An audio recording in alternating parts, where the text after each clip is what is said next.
দুর্বৃত্তের গুলিতে রক্তাক্ত হয়েছেন যুক্তরাষ্ট্রের সাবেক প্রেসিডেন্ট ডোনাল্ড ট্রাম্প।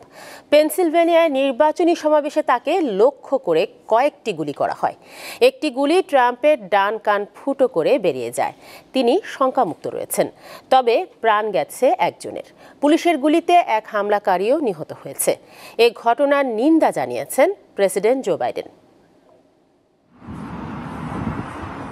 যুক্তরাষ্ট্রে চলছে প্রেসিডেন্ট নির্বাচনের প্রচারণা। এর মধ্যেই স্থানীয় সময় শনিবার রিপাবলিকান প্রার্থী ডোনাল্ড ট্রাম্পকে লক্ষ্য করে গুলি করা হলো।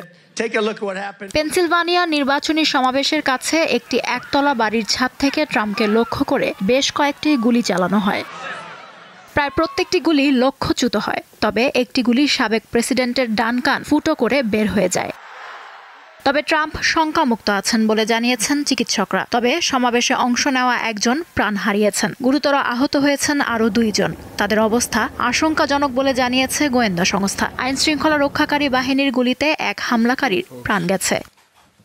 নির্বাচনী সমাবেশে ডোনাল্ড ট্রাম্পের ওপর হামলার ঘটনায় নিন্দা জানিয়েছেন যুক্তরাষ্ট্রের প্রেসিডেন্ট জো বাইডেন। হামলার পর ডেলাওয়ারের রেহোবোথ বিচে তাৎক্ষণিক এক প্রতিক্রিয়ায় তিনি বলেন, যুক্তরাষ্ট্রে এ ধরনের সহিংসতার কোনো স্থান নেই। এরপরই ট্রাম্পের সঙ্গে ফোনে কথা বলেছেন বাইডেন। হোয়াইট হাউসের একজন কর্মকর্তা এ তথ্য নিশ্চিত করেছেন। যুক্তরাষ্ট্রের সাবেক প্রেসিডেন্ট ডোনাল্ড ট্রাম্পের ওপর গুলি চালানোর ঘটনাকে হত্যা চেষ্টা বলে অভিহিত করেছে দেশটির কেন্দ্রীয় গোয়েন্দা সংস্থা FBI। শনিবার রাতে পেনসিলভানিয়ার বাটলারের সংবাদ সম্মেলনে পিটসবার্গ ফিল্ড অফিসের দায়িত্বে থাকা বিশেষ এজেন্ট কেভিন রোজেক এ কথা বলেন। লুৎফা ফৌজিয়া, দীপ্ত, বার্তাকক্ষ।